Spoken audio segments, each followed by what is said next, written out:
In 1817, a 16-year-old boy borrowed $100 from his mother. He used it to buy a small, flat-bottomed boat, and he spent the next year ferrying passengers and cargo between Staten Island and Manhattan, working every day in every weather condition, building the boat routes that nobody else wanted because they were too dangerous in winter. By the end of that first year, he had paid his mother back with interest. He had also saved enough to buy a second boat. That is the entire Cornelius Vanderbilt story in 3 sentences. Not a single thing that came after.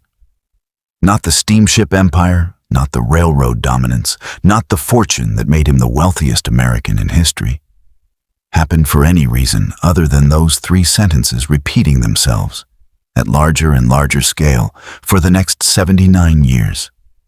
Borrow, build, repay, expand. Borrow, build, repay, expand. Until there was nothing left to borrow against, because everything was already his. This is the experiment. Port Richmond, Staten Island, May 27th, 1794. Cornelius Vanderbilt is born into a working waterfront family. His father works the waters of New York Harbor, ferrying goods and passengers between Staten Island and Manhattan for modest wages. It is physical, unglamorous, weather-dependent work. Some days profitable, many days not. Young Cornelius is, by every account, a difficult child. He shows almost no interest in formal schooling, leaving school at 11, with barely rudimentary reading and writing skills. He is rough, physically imposing for his age, and almost constitutionally unable to follow instructions from people he does not respect. But on the water, he comes alive. He begins working on his father's boat as a young teenager, developing a physical and intuitive mastery of the harbor that would, eventually, be worth more than any formal education could have produced. Here is the first wealth principle the Wealth Mindset Lab needs you to understand about Vanderbilt. He identified the exact environment where his specific abilities were worth the most, and he never left it. Most people spend enormous energy trying to succeed in environments that don't suit them, following conventional paths, pursuing acceptable careers, conforming to systems that were designed for different minds. Vanderbilt had almost no formal education, almost no social polish, and almost no patience for the kind of patient institutional climbing that conventional success required. But on the water, operating boats, reading weather, reading routes, reading competition, he was extraordinary. The lesson is not drop out of school. The lesson is far more specific and far more uncomfortable. The environment you choose is worth more than the effort you apply. Exceptional effort in the wrong environment produces mediocre results. Average effort in the right environment produces extraordinary ones. Vanderbilt was never exceptional at being anything except exactly what he was. A man who understood water, routes, competition, and the mechanics of moving things from one place to another faster and cheaper than anyone else. That understanding, applied in the right environment, compounded for 80 years. In 1810, Cornelius Vanderbilt is 16 years old. He approaches his mother with a proposal. If she lends him $100, he will use it to buy a flat-bottomed boat, run ferry routes between Staten Island and Manhattan, and repay her, with interest, within 1 year. His mother agrees, on one condition. He must also plow the 8-acre family cornfield before planting season begins. He plows the field, he gets the money, he buys the boat. And then he does something that reveals the core of his psychology immediately. He doesn't take the easy routes, he deliberately targets the routes that other ferry operators avoid. The open water crossings that are difficult in bad weather. The runs that require early morning and late evening departures. The routes serving communities too small for established operators to bother with. The reasoning is simple and devastating in its logic. Competition is always lowest where difficulty is highest. Other operators had left those routes open not because they weren't profitable, but because they required more work, more risk, more early mornings in cold weather. Vanderbilt took every one of them. By the end of his first year, he had not only repaid his mother with interest, he had saved enough to buy a second boat and hire his first crew member. But here is what makes this year genuinely significant, and what most accounts of Vanderbilt's story completely skip. During that first year, Vanderbilt developed a habit that he would maintain for the rest of his life. He tracked his competition more carefully than his own profits. He knew exactly which routes his competitors operated, what prices they charged, what weather conditions they avoided, what hours they didn't serve. He studied their patterns the way a chess player studies an opponent's tendencies, not to understand the game in general, but to find the specific gaps that their specific weaknesses created. This is the second principle. Compete where others aren't, not where they are. The conventional wisdom in almost every industry is to enter the market where demand is proven. To go where the customers already are, to imitate the successful model. Vanderbilt's instinct was the opposite. He looked for the places where the demand existed but the supply was inadequate, where there were customers with no good option, and planted his flag there before anyone else recognized the opportunity. He paid his mother back in full at the end of the year. Then he expanded. By his early 20s, Vanderbilt had built a small but profitable fleet of sailing ferries operating across New York Harbor.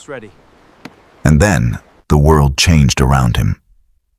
In 1807, Robert Fulton had demonstrated the first commercially viable steamship on the Hudson River. Steam-powered boats were faster, more reliable, and far less dependent on weather than sailing vessels. The future of water transportation was immediately obvious to anyone paying attention. Vanderbilt paid attention. In 1818, he made a decision that, on the surface, looked like a step backward. He accepted a position working for Thomas Gibbons, a wealthy businessman who was trying to break into the New York steamship ferry business, as a captain and general manager of his steamship operations. He walked away from his own profitable sailing ferry business that he owned to work for someone else.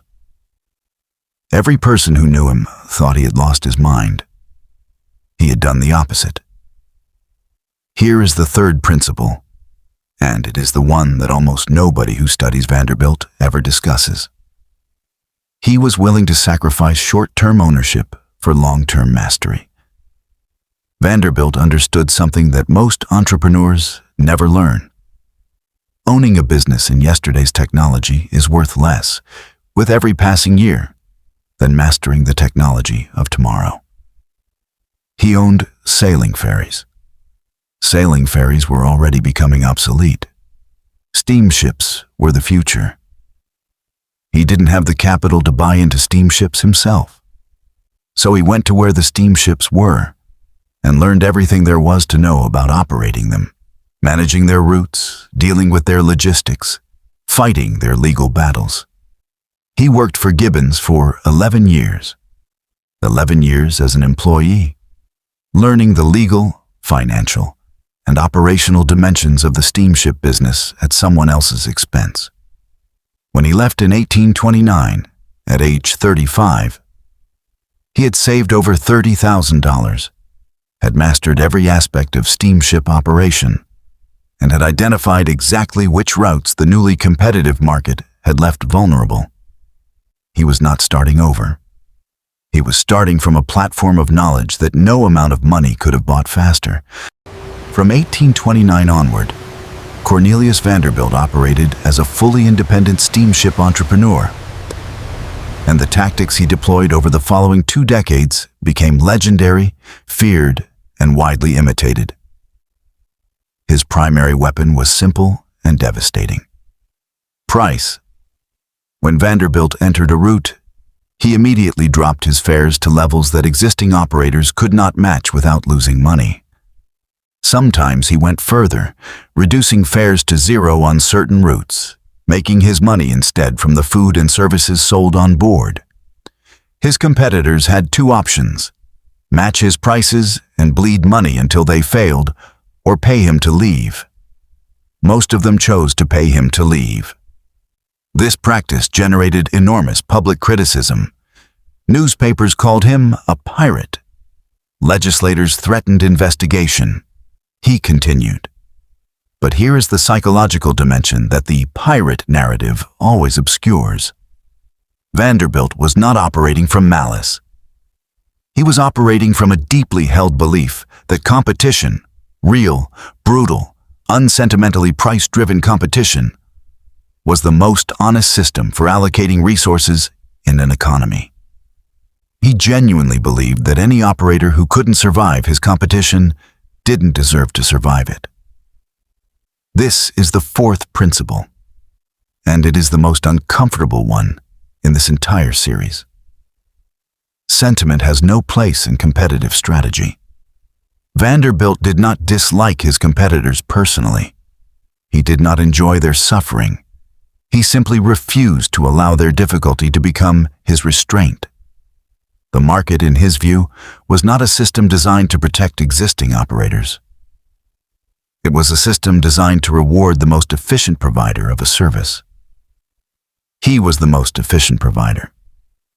Therefore, the market should reward him. The logic was cold. The application was colder. The results were undeniable. By the 1840s, Vanderbilt had established himself as the dominant force in New York harbor steamship traffic. His fleet was the largest privately owned steamship operation in America. He was 50 years old. He was just getting started. In 1849, gold was discovered in California. Within a year, over 300,000 people were attempting to reach California. The question of how to get there, across a continent with no transcontinental railroad, was one of the most urgent logistical problems in American history. Two established routes existed: the overland trail, months of dangerous travel across desert and mountain; the sea route, around the southern tip of South America, also months, also dangerous, also expensive. Every major steamship operator competed aggressively for the traffic these two routes generated. Vanderbilt looked at the map differently. He identified that Nicaragua offered a natural route, using the San Juan River and Lake Nicaragua, that was significantly shorter than the Cape Horn route and dramatically more comfortable than the overland trail. No other operator had developed this route because it required negotiating rights with a foreign government, building infrastructure in a jungle, and coordinating river, lake, and ocean transport simultaneously. These were exactly the kinds of problems Vanderbilt found interesting. He negotiated the rights personally with the Nicaraguan government, agreeing to pay them $10,000 per year, plus 10% of profits in exchange for exclusive navigation rights. And within 2 years, had built a complete transit operation connecting both coasts through Central America. He charged fares $30 lower than the competing Panama route. Traffic flooded his way. Here is what this period reveals about Vanderbilt's thinking that the Steamship Wars alone don't fully capture. He didn't compete on existing terms. He redefined the terms of competition. Every other operator fought over the same routes, the same price points, the same established markets. Vanderbilt repeatedly identified entirely new frameworks, new routes, new structures, new ways of organizing the movement of people and goods that made existing competition temporarily irrelevant. This is the fifth principle. The highest value competitive move is usually not a better version of what already exists. It is a completely different way of solving the same problem. By the early 1860s, Vanderbilt was approaching 70 years old. Instead of resting, he made the largest pivot of his life. He sold his steamship interests, the empire he had spent 40 years building, and began buying railroads. The reasoning was exactly the same as it had been when he left his sailing ferries to learn steamships from Gibbons in 1818. The future was in railroads. The existing railroad operators were running their properties with the same inefficiency and short-sightedness that had characterized every industry he had entered and reorganized. He began with the New York and Harlem Railroad in 1862, then the Hudson River Railroad in 1864, then the New York Central Railroad in 1867. Each acquisition followed the same pattern. Identify an underperforming railroad with strategically critical routes. Acquire control. Replace inefficient management. Modernize operations. Integrate into a growing connected system. By the early 1870s, Vanderbilt controlled the most important rail corridor in America. The route connecting New York City to Chicago, passing through the industrial and agricultural heart of the continent. Everything that moved between the American East Coast and the interior of the country moved through lines he controlled. At 79 years old, Cornelius Vanderbilt was worth approximately $105 million, equivalent to over $300 billion in today's money, making him the wealthiest American who had ever lived to that point. He had started with $100 borrowed from his mother. The boat had become the railroad. The harbor had become the continent. The $100 had become $105 million. Vanderbilt died on January 4th, 1877. He was 82 years old. He left an estate of over $100 million, the largest private fortune in American history at that point. And almost everyone who had ever competed with him, written about him, or worked beside him agreed on one thing. He was not the most intelligent man in any room he had ever entered. He was not the most educated. He was not the most sophisticated. He struggled with formal writing his entire life. He was rough in manner, direct to the point of rudeness, and almost entirely uninterested in the social ceremonies that consumed most men of his wealth and stature. What he was, in a way that no formal system could have produced, was a mind that saw infrastructure where others saw geography. He saw harbors not as places, but as systems. He saw rivers not as water, but as roots. He saw railroads not as machines, but as networks. And he understood, decades before most people could articulate it, that whoever controlled the infrastructure controlled everything that moved through it. Not the goods, the infrastructure, not the cargo, the route, not the passengers, the system. This is the final principle, and it is the one that runs through every great wealth builder in this series, in different forms, across different centuries. Control the system that everyone else depends on, not just a product within the system itself. Rockefeller didn't just refine oil. He controlled the pipeline. Morgan didn't just invest money. He controlled the capital flow. Ford didn't just build cars. He controlled the production system. Vanderbilt didn't just run boats and trains. He controlled the routes. The pattern is always the same. The scale is always as large as the builder's nerve allows. $100. That is where the largest private fortune in American history began. Not with a privileged education, not with inherited connections, not with a mentor who recognized his genius and opened the right doors. $100, borrowed from his mother, repaid with interest within 1 year. The 5 principles that built everything after it. Find the environment where your specific abilities are worth the most, and work there. Compete where others aren't, not where they are. Sacrifice short-term ownership for long-term mastery when the future demands it. Remove sentiment from competitive strategy.